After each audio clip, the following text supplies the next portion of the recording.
वेद। कौन से हिंदुओं के सबसे बड़े ग्रंथ? वेद। कैसे होते हैं वेद पता है आपको? 2 पैर होते हैं उनके, 3 पैर होते हैं, 4 हाथ होते हैं, 3। कैसे होते हैं वेद पता है? वेद कैसे होते हैं भाई योगेश जी? यहाँ पे देखो नीचे सामने चारों वेद बच्चों को निकाल के दिखा दो एक बार। एक वेद दिखा दो कोई भी, बच्चों को देखने के लिए, बड़ों ने भी देखना। हाँ कोई भी दिखा दो। ये देखो ऐसी पुस्तक होती है, ये तो खैर अलग है हर समाज की, लेकिन इसमें वो मंत्र है सारी। या अथर्व वेद है सबसे अंतिम वेद, या अथर्व वेद है। ऐसी बाकी 4 वेद होते हैं, ठीक है। और इसके अंदर मंत्र दे ही नहीं रखे, सिर्फ हिंदी में सारा दे रखा। देखना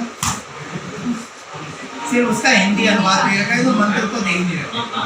पर कोई बात नहीं, आप सबको अथर्ववेद का एक मंत्र तो आते हैं, गायत्री मंत्र जो है अथर्ववेद में शुरू में है, ठीक है। इसके बाद हमारा जो इतिहास है देश का, हिंदुओं का, वो सारी कथाएं जो होते हैं उनको बोलते हैं इतिहास के ग्रंथ, है ना। उसमें सबसे पहले आता है रामायण। कौन सी है? रामायण। रामायण लिखी थी वाल्मीकि जी ने संस्कृत में। फिर आता है महाभारत, देखे थे ना टीवी में महाभारत, उसके अंदर 1 लाख श्लोक है। महाभारत के बाद हमारे आते हैं महापुराण। क्या आते हैं? महापुराण। कितने महापुराण है? 18 महापुराण है ना भाई, इतना याद रखो। उसमें से जो आजकल कथाएं होती हैं उसको बोलते हैं भागवत कथा, बोलते हैं ना।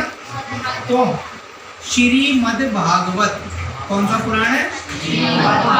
श्रीमद् भागवत महापुराण, उसकी कथाएं सबसे ज्यादा होती हैं। पिछली बार मैंने कहानी सुनाई थी आपको, कहानी इनको सुनाई थी इधर, कौन सी वाली?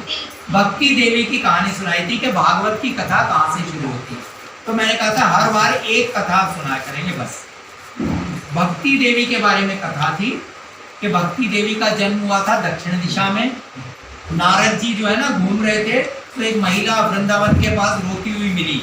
वो तो देवी जैसी थी, उसके साथ 2 बूढ़े लेटे पड़े थे, उनको देखती थी और रोती जाती थी। नारद जी ने पूछा तुम कौन हो? तो उसने कहा मैं भक्ति देवी हूँ। तब उन्होंने कहा रोती क्यों हो? उन्होंने कहा मैं तो युवा हूँ, लेकिन मेरे जो बेटे हैं ज्ञान और वैराग्य ये बूढ़े हो गए। तब उन्होंने कहा तुम अपनी कथा सुनाओ। भक्ति ने कहा मैं दक्षिण देश में पैदा हुई, द्रविड़ देश में, कर्नाटक में पली बड़ी, महाराष्ट्र में मेरा पोषण हुआ, लेकिन जब गुजरात पहुंची तो वहाँ पाखंडियों के कारण मैं क्षीण हो गई, पतित हो गई। तो मैं वृद्धा हो गई, मेरे बड़े बूढ़े बच्चे भी बड़े बूढ़े हो गए। तो मैं सारे तीर्थों में भटकी, कहीं जाके मैं दोबारा युवा हो जाऊं। अब वृंदावन आई हूँ तो यहाँ मैं तो युवा हो गई, पर मेरे जो बच्चे हैं ज्ञान और वैराग्य ये बूढ़े के बूढ़े। ज्ञान क्या होता है? ज्ञान किसको बोलते हैं पता है आपको? ज्ञान किसको बोलते हैं? हम कहते हैं ज्ञान होना चाहिए, तो ज्ञान मतलब, ज्ञान कहते हैं हम कौन है, आत्मा है, शरीर है, ये दुनिया कब तक चलेगी, मरने के बाद क्या होगा, है ना, भगवान कौन है, भगवान का काम क्या है, कर्मफल, ये ज्ञान होता है। तो कोई भी ग्रंथ पढ़े, भक्ति तो बहुत कर ली और ज्ञान है नहीं, तो ज्ञान बूढ़ा है। और वैराग्य क्या होता है? राग होता है, ये भी मेरा, ये भी मेरा, 1 मकान 10 मकान, ये भी पैसा वो भी पैसा, फलाना। राग लगाव है, बहुत ज्यादा लगाव, सारी दुनिया में इकट्ठा कर लो, इकट्ठा कर लो। जब ज्ञान होता है तब समझ में आता है मर जाएंगे तो कुछ हाथ में आएगा ही, ये शरीर तो हमारा है नहीं, तो राग खत्म होता जाता है। भक्ति से राग अगर बचा हुआ है, बाबा जी 2-2 घंटे मेकअप करके आ रहे हैं तो समझ लो उन्होंने अभी भक्ति भी नहीं आई उनके पास, ढोंग कर पाखंडी है। राग घट जाना चाहिए, ये है वैराग्य। तब नारद जी ने उनको कहा कि ठीक है, तब उनको भागवत की कथा सुनाई। तो भागवत की कथा सुनने से भक्ति देवी तो युवा थी, उनके जो पुत्र थे ज्ञान और वैराग्य वो भी युवा हो गए। ये थी भक्ति रानी की कहानी। अब दूसरी कहानी सुनो, ध्यान से समझो। एक ब्राह्मण था। कौन था? मैं बाद में सवाल पूछूंगा। देखो उसका नाम था आत्मदेव। क्या नाम था? आत्मदेव। ठीक है, वो बड़ा तपस्वी था, भगवान की बड़ी पूजा करता था। उसकी जो पत्नी थी उसका नाम था धुंधुकारी। क्या नाम था? धुंधुकारी नहीं, धुंधुली। क्या नाम था? धुंधुली। धुंधुली। क्या नाम था? नाम से ही पता चल रहा होगा वो कैसी होगी। तब धुंधली, सच में धुंधली बहुत दुष्टा थी, बहुत तंग करती थी। वो तो पूजा पाठ में लगे रहते और वो बस मौज मस्ती चाहिए थी उसको। वो कुछ नियम नहीं, देर से सो के उठना। ब्राह्मण महोदय वो तो तब तक समझा भी कर चुके होते थे, वो बहुत उसको दुख होता, लेकिन वो कुछ नहीं मानती। वो कहती थी नहीं, दुनिया में जब तक रहना मौज मस्ती से रहो, कुछ भी खाओ, कुछ भी पियो। ब्राह्मणों को बड़ा कष्ट होता था। अब ब्राह्मण के कोई संतान नहीं थी, उसे बड़ा दुख होता था, मेरे अगर कोई पुत्र नहीं हुआ तो हमें मरने के बाद कोई श्राद्ध कौन करेगा, हमारी मुक्ति कैसे होगी। पर ये धुंधली कहती थी अगर मेरे घर में कोई बच्चे हो गए तो मैं तो बिगड़ जाऊंगा, तो उन्हीं को संभालते रहूंगे हमेशा। गंदे हो गए, ये हो गए, मेरा तो शरीर खराब हो जाएगा। वो चाहती नहीं थी संतान। ब्राह्मण सब संतों के पास जाते थे। एक बार उन्हें एक ऋषि मिले जंगल के अंदर। ऋषि से उन्होंने कहा कि मेरे कोई संतान नहीं हो। उन्होंने कहा अरे आत्मदेव, तुम इतने ज्ञानी हो, क्या होना है संतान से? तुम भगवान की आराधना करो, मुक्ति के लिए प्रयत्न करो। उन्होंने कहा नहीं, मनुष्य जन्म मिला है, ग्रस्त हूँ, तो मुझे संतान चाहिए। अब उन्होंने देखा है नहीं मान रहा, तो उनको एक फल दिया, कहा कि इसको ले जाके अपनी पत्नी को खिला देना, बस तुम्हारे घर में एक पुत्र का जन्म हो जाएगा कुछ समय बाद। ब्राह्मण ले गया और उसने वो फल दे दिया। अब धुंधली सोचने लगी अगर अब मेरे संतान नहीं हुई तो ब्राह्मण मुझे छोड़ेगा नहीं, अब मैं क्या चालाकी करूं। तो उसकी बहन थी, वो भी बड़ी दुष्ट थी, उसके कई संतानें थी। तो उसने कहा बहन ऐसा है, मेरे घर में जो बच्चा होगा ना, मैं तेरे को वो दे जाऊंगी, तो चुपचाप कह दे कि हाँ ठीक है, अब हमारे घर में भी संतान होने वाली है। और उसने वो फल गाय को खिला दिया। अब ब्राह्मण प्रसन्न कि हाँ भाई अब मेरे घर में भी जन्म होगा संतान का। कुछ समय बाद उसकी बहन के यहाँ जब जन्म हुआ संतान का, तो उसने लाकर दे दिया। धुंधली ने ब्राह्मण को कहा ये आपका लड़का है, देखो।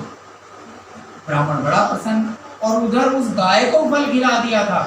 और वो तो ऋषि ने दिया था पुत्र के लिए। गाय के यहाँ भी एक बछड़े की जगह एक बच्चे का जन्म हुआ। उसके कान गाय की तरह थे, तो उस गाय के बच्चे का नाम ब्राह्मण ने रखा गोकर्ण। क्या नाम रखा? गोकर्ण। और धुंधली ने कहा अपने बच्चे का नाम तो मैं ही रखूंगी। पंडित जी ने कहा नारायण रखते हैं, विष्णु रखते हैं, गोविंद रखते हैं। उसने कहा नहीं, मैं धुंधली हूँ, मेरे लड़के का नाम होगा धुंधुकारी। क्या नाम रखा? धुंधुकारी। अब जिसने नाम ही धुंधुकारी हो, वो अच्छे काम तो करने से श्लोक थोड़े बोलेगा, वो तो धुंधुकारी वाले ही काम करेगा। सुबह 10-10 बजे सो के उठना, ना कभी दातुन करना, ना मंजन करना, एक हफ्ते नहाना नहीं, बस पाउडर छिड़क लेना ढेर सारा। मम्मी कहती मेरा लाडला बड़ा अच्छा है, कोई बात नहीं बेटा मत नहाओ। पंडित जी कहते मेरे घर में जन्म हुआ, गायत्री मंत्र भी नहीं जानता, पर धुंधली तो बस उसको कभी आज तेरे को सलमान खान बनाऊंगी, आज शाहरुख खान, वो यही कराती रहती है। बेटा भी माँ से भी बढ़कर आगे, उसको भी मम्मी जिद करता रहता, मम्मी उसकी सारी जिद पूरी करती, और उसे गलत आदत पड़ गई। पढ़ने के लिए भेजा, बच्चों को मारता रहता, मम्मी उसकी डांटती नहीं। धुंधली कुछ भी नहीं कहती, उसने गाली देनी शुरू करी। वो कहती कोई बात नहीं बेटा। फिर उसको खाने पीने की आदत पड़ गई। अब वो उसके लिए बच्चों के पैसे छीन लेता, चुराता। धुंधली मनाही नहीं करती। आत्मदेव को बड़ा दुख होता। अब वो बड़ा होने लगा लड़का, तो धीरे धीरे उसने जुआ खेलना शुरू कर दिया। आत्मदेव ने बहुत समझाया, अब थोड़ा और बड़ा हुआ, फिर शराब पीने लग गया। धुंधली कहती कोई बात नहीं है बेटा, खूब मौज मस्ती करो, ऐसे ही खेलना चाहिए। और हालत ये हो गई, एक दिन आत्मदेव ने मना करा, उसने अपने पिता को ही धक्का मारा। वो बूढ़े तो थे ही, गिर पड़े, खून निकलने लगे।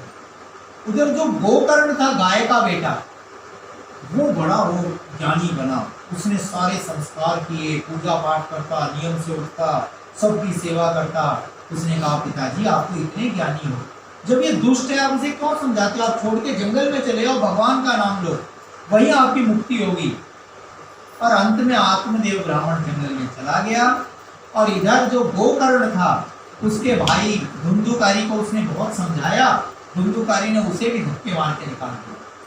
अब वो गोकर्ण जो है वो तपस्या करने के लिए चला गया, कई तीर्थों में जाके उसने तपस्याएं करी, कई सिद्धियां उसको प्राप्त हो गई, भगवान का दर्शन भी हो गया। और इधर धुंधली का बेटा बहुत बड़ा हो गया, अब धुंधली को भी बुरा लगने लगा, रोज रोज शराब पी के आ जाता था। फिर तो माँ को ही मारना शुरू कर दिया। बचपन में तो माँ ने सिखाया नहीं अच्छी बातें, अब जब शराब पी के माँ को मारता तो माँ मना करती, फिर माँ के भी गहने बेचने शुरू कर दिए। और एक दिन क्या हुआ, वो जो है शराब के नशे में था, माँ ने मना करा, उसने अपनी माँ को ही पीट पीट के मार डाला, धुंधली मारी। ये होता है गलत शिक्षा का नतीजा। और अब धुंधुकारी को कोई रोकने वाला नहीं था, गांव में भी सबने उससे बोलना छोड़ दिया। मांस खाता था, शराब पीता था, चोरी करने लगा, फिर डाके डालने लगा। फिर करते करते कई औरतें थी, दुष्ट औरतें, 5 औरतें, उन्होंने उसको फंसा लिया। उसके चक्कर में और 5 औरतों को घर में ले आया। सब मना करते थे, बड़ी दुष्ट है। वो कहता था नहीं मैं तो मौज मस्ती करूंगा। अब उनकी ख्वाहिशें होती, अब हमें ये सामान चाहिए तो मैं चोरी करने जाता। एक बार उन्होंने कहा हमें गहने चाहिए, तो धुंधुकारी राजा के महल में चला गया और वहां डाका डाला, रानी के गहने चुरा लाया। ये जो औरतें थी, अब ये कोई चाहती तो थी नहीं धुंधुकारी को, ये तो पैसा चाहिए था, पैसा मिलता रहे हमें। उन्होंने क्या करा, उन्होंने आपस में सोचा आज ये डाका डाल के लाया है तो राजा के सिपाही इसके पीछे पीछे आ जाएंगे तो हम भी मारी जाएंगे इसके चक्कर में। तो जब वो सोया, उन 5 ने मिलके उसके हाथ पैर चारपाई पे बांध दिए और जलती हुई लकड़ी से उसे पीटने लगे। वो चिल्लाया, उसके मुंह में अंगारे भर दिए और तड़पा तड़पा के उसको मार दिया और उसका सारा सामान लूट के चली गई। अब जो ये धुंधुकारी था, जिसकी ऐसे मौत होती है ना जलने से, ऐसे अकाल मृत्यु, उसकी मृत्यु नहीं हुई। इसने पाप तो बहुत करे थे, चोरी करी थी, तो वो भूत बन गया, प्रेत बन गया, बड़ा भयानक प्रेत। प्रेत को क्या होता है, उसे भूख लगती है, खाने को मुंह नहीं होता है ना, उसको प्यास लगती है लेकिन जीभ नहीं होती, वो तड़पता रहता है प्रेत। कभी तो पेड़ों में घुस जाएगा, पेड़ को हिला देगा, घर उठा के फेंक देगा। सब लोगों ने उस गांव में से उसके घर के आसपास से जगह ही खाली कर दी, सबने अपने घर बेच दिए, क्योंकि भूत से तो सब डरते हैं। इधर ये जो गोकर्ण था, ये गया जी में तपस्या करने के लिए गए हुए थे, वहीं इसको पता चला, ऐसे ऐसे उसका भाई प्रेत बन गया और मारा गया। उन्होंने गया के अंदर, कहते हैं गया जी में जो उनका तर्पण कर देते ना श्राद्ध, उनकी मुक्ति हो जाती है। उसने पूरा अनुष्ठान करके अपने भाई के लिए, अपनी माता के लिए सब अनुष्ठान करे कि उनकी मुक्ति हो जाए। फिर वो घूमते घूमते अपने गांव में आया वापस। तो गांव में आके देखा उसका घर उजड़ चुका था। अब उसने थोड़ी सफाई वफाई करी, रात को सोने का समय आया तो चारपाई बिछा के सो गया। अब सोते ही आवाज होनी शुरू हुई, ड्रम ड्रम। वो थोड़ा देखने लगा, फिर उसकी खाट ऊपर उछली, फिर नीचे गिरा। फिर उसने कहा ये कौन आ गया। तो उसने पूछा तुम कौन हो, कोई नहीं हो। तो उन्होंने हाथ में जल लिया भगवान का नाम लेके और जल ऐसे छिड़का उसके ऊपर। तो जल छिड़कने से जो प्रेत था धुंधुकारी, उसने कहा मैं तुम्हारा भाई हूँ धुंधुकारी। तो उसने कहा गोकर्ण ने, मैंने तो तुम्हारे लिए पूजा पाठ सब कर दिए थे, तुम्हारी मुक्ति क्यों नहीं हुई।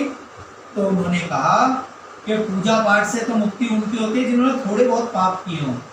मैंने तो बड़े भयंकर पाप किए, अपने बाप को मैंने लात मारी, अपनी माँ को मैंने पीट पीट के मार डाला और मेरी मौत भी तड़प तड़प के हुई है, इसलिए मेरी मुक्ति नहीं होगी छोटे पूजा पाठ से। तब उन्होंने कहा ठीक है मैं तेरी मुक्ति करूंगा। तो श्रीमद् भागवत पुराण में दूसरी कथा ये धुंधुकारी की है। गोकर्ण ने कहा मैं तुम्हें भागवत कथा सुनाऊंगा। तो सबसे पहले 7 दिन की जो कथा है वो गोकर्ण जी ने धुंधुकारी की मुक्ति के लिए सुनाई भागवत कथा। तो सप्ताह में सुनाने के लिए उसने क्या करा, अब प्रेत है, प्रेत कैसे सुनेगा। तो उन्होंने एक बांस खड़ा कर दिया जहाँ पे पूजा कर रहे थे ना, कथा सुनानी थी, उसमें 7 गांठ होती है ना, 7 गांठ का बांस था, तो वो खोखला होता है। तो उन्होंने कहा तुम इसमें बैठ जाओ, सबसे निचले हिस्से में बैठा दिया और फिर कथा सुनाने लगे। तो पहले दिन की कथा समाप्त हुई तो बांस फट गया, पहली गांठ फट गई तो धुंधुकारी ऊपर वाली गांठ में चला गया। तो दूसरे दिन की कथा हुई दूसरी गांठ फट गई। 7वें दिन पूरा बांस फट गया और धुंधुकारी देवता बन गया, प्रकाश निकल रहा है उसके शरीर से। भगवान विष्णु का विमान आ गया उसको लेने के लिए, और सबके देखते देखते भगवान विष्णु के पार्षद धुंधुकारी को लेकर चले गए। सब जय जयकार करने लगे।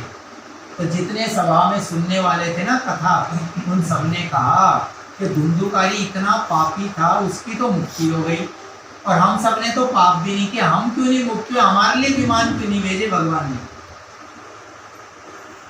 बताओ क्यों नहीं भेजे थे? क्योंकि सब मन से नहीं सुन रहे थे। उनका सिर्फ एक ही मुख्य जो उद्देश्य था कि मुझे मुक्त होना है, बाकियों की इच्छा ही नहीं थी कि हमारी मुक्ति हो। ये सोच के थोड़े कोई भागवत सुनते हैं, होते सुनते मेरी लॉटरी चल जाए, निकल जाए, है ना, मेरा पैसा बन जाए, इसलिए सुनते। तब गोकर्ण जी ने कहा अगर तुम भी, क्योंकि धुंधुकारी तड़प रहा था, उसकी बड़ी इच्छा थी अब मैं मुक्त होना चाहता हूँ, दर्द था ना, तो जिसे कष्ट होता है वो मुक्त होने के लिए प्रयत्न करता है, इसलिए मुक्त होना चाहता तो मुक्त हो गया। हम भी अगर मुक्ति की कामना लेके सुनेंगे तो हमारी भी मुक्ति हो जाएगी। उन्होंने दोबारा गोकर्ण जी ने कथा कही और भागवत में लिखा है उसके बाद सबके लिए विमान आए, और जिन्होंने कथा सुनी थी वो सबकी मुक्ति हो। समझ में आ गई कथा? अब बताओ किस किस को याद है? ब्राह्मण का नाम क्या था? बताओ, उस ब्राह्मण का क्या नाम है? जल्दी बताओ, देखो भूल गए ना। आत्मदेव। क्या नाम था? आत्मदेव।